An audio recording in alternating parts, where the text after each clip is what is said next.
Chapter 15. Noguchi and Hiroki walked into a room filled with low, nervous chatter and grim faces. The gathered ranchers and Chigusa staff fell silent and looked at them, their expressions fearful and expectant.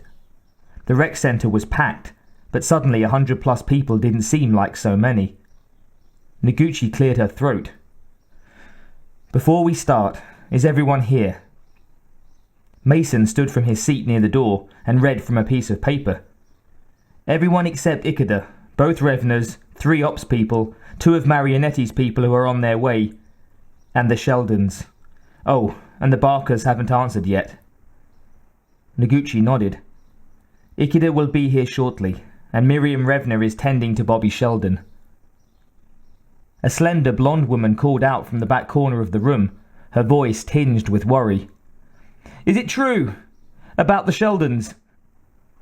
Noguchi recognized her as one of the garage maintenance workers, a mechanic. Noguchi took a deep breath. She and Hiroki had discussed how to handle the situation after Ikeda had called in, but it wasn't going to be easy. The Sheldons had apparently been well liked on Ryushi.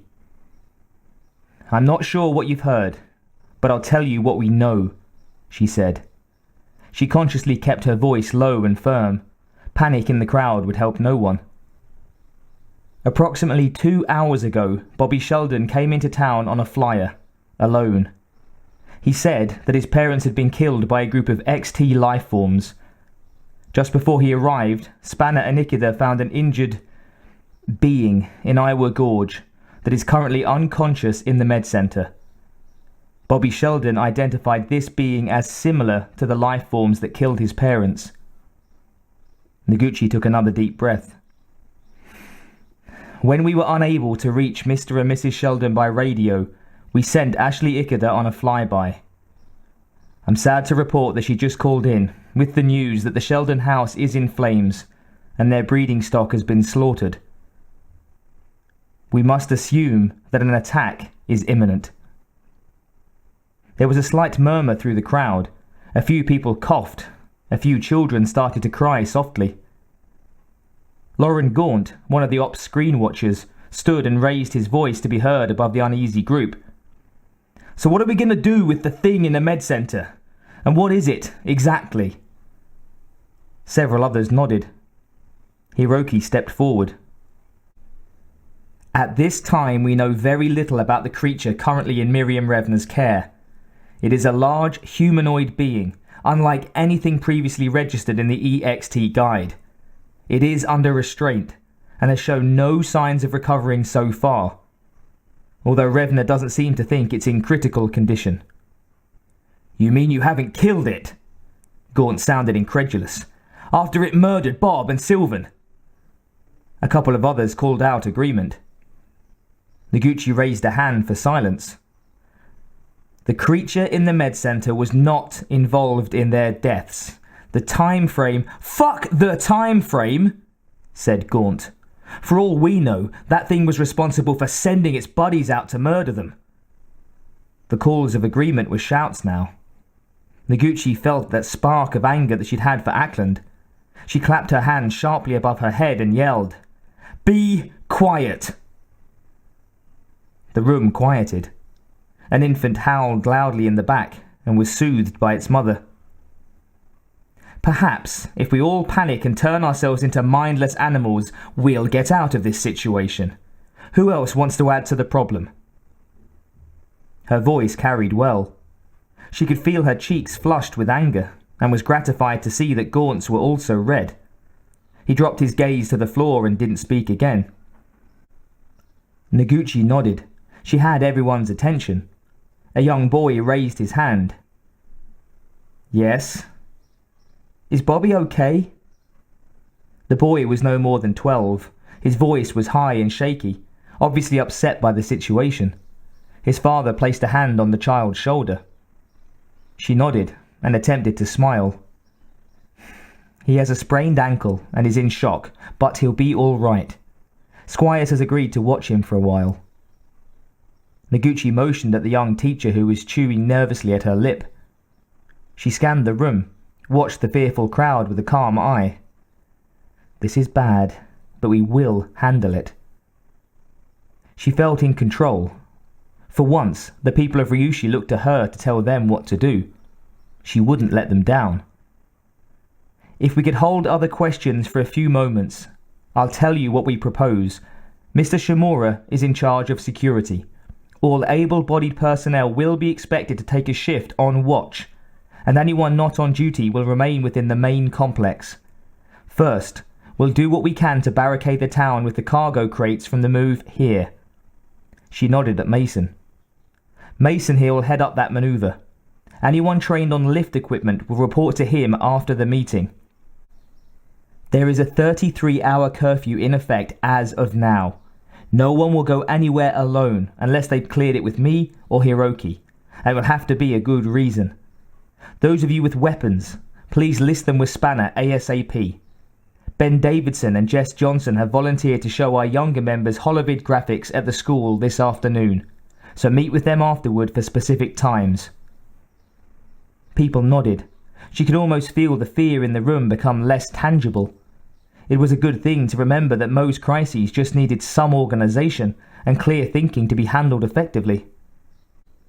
Hiroki read from a list the first watch team, then suggested another meeting later, at dusk or when the work was finished, whichever came first. As the gathering drew to its close, Noguchi was pleased to see that order and confidence had been restored quickly after Gaunt's outburst. Except only a few people had heard what Bobby Sheldon had said, or had seen the thing in the lab and what it looked like. Noguchi shook her head. It didn't matter. Wishing for other circumstances was pointless. She took a deep breath and went outside to do what she could.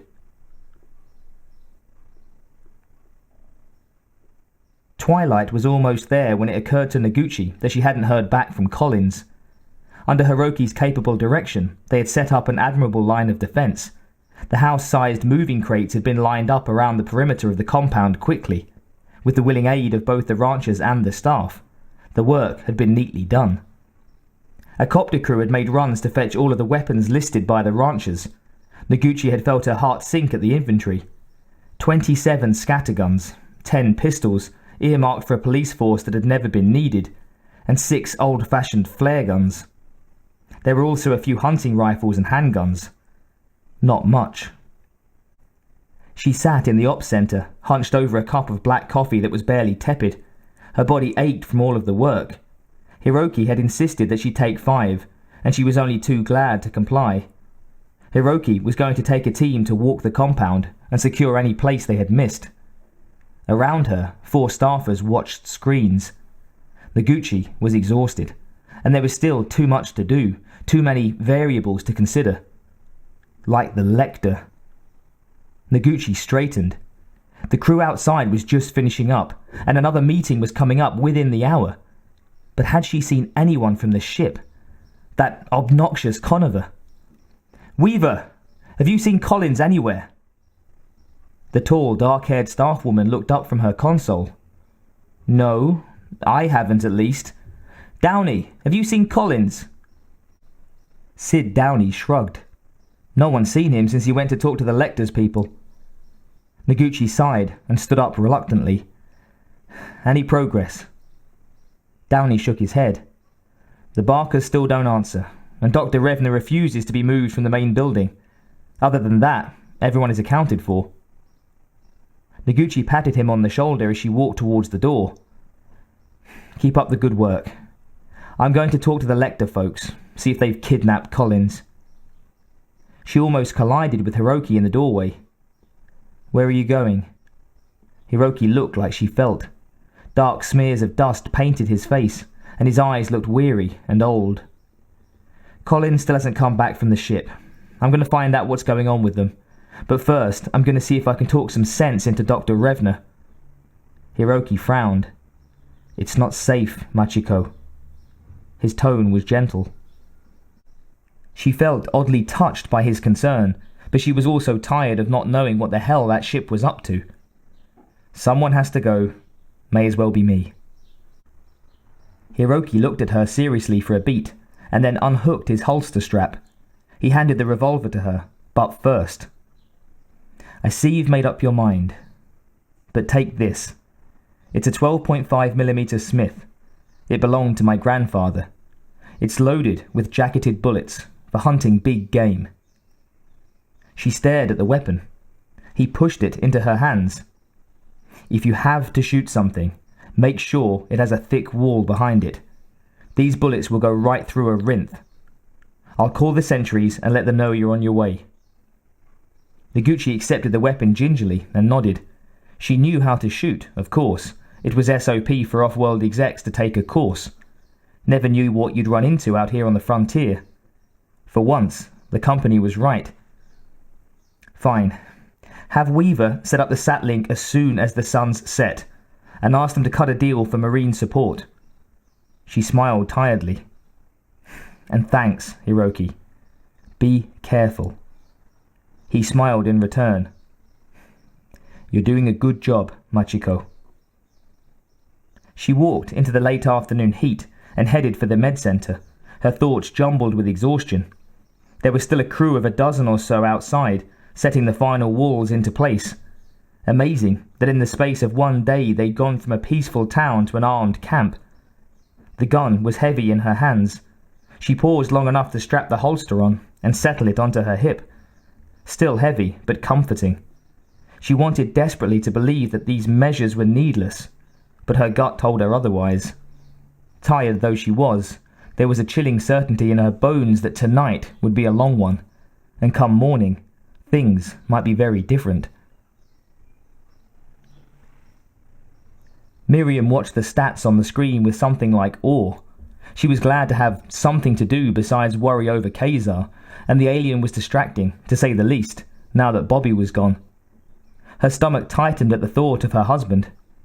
She had always thought that she would know if he was gone, that deep knowing that two people shared if enough years had passed. But there was nothing. She just missed him. She kept thinking of what he would say about the incredible reads that flashed across the console. Doctor? Revna turned in her chair, heart pounding. Miss Noguchi. The attractive Japanese woman smiled gently. I'm sorry, we haven't heard anything. The doctor took a deep breath. Then you've come to check on our patient. She tilted her head towards the prone form on the exam table nearby. He's still not awake, but he's making remarkable progress. His respiration has deepened, and I believe that 2 of his ribs have begun to heal. The gentle smile never left Noguchi's face.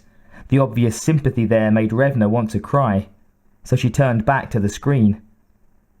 I'll let you know if he regains consciousness, she said. Doctor, I'd like to move you and our visitor to the main complex. The security is better there and... Thank you, no, said Revna. I prefer to remain here. I have everything I need to look after my patient. She hoped she sounded collected and normal, but she heard her voice crack slightly on the truth. Besides, this is where Kazar will come when he returns. She didn't turn around, but she sensed the Noguchi woman's hesitation. Before, they could have hoped for an accident, with her husband lying injured waiting for help. But now? Revna could almost hear her thoughts, that she was fooling herself. Kazar Revna had undoubtedly met the same fate as Bobby's parents. He had gone right to where the wrecked ship lay. Miriam spoke again, her voice firmer this time. I'm fine, Miss Noguchi, really. Very well, Doctor, she said. I'll check back on you later. Thank you, Miss Noguchi. Machiko. When she heard the door close, Revna finally relaxed a bit. A lone tear trickled down her cheek. She wiped at it absently and concentrated on the task at hand. He would be back soon.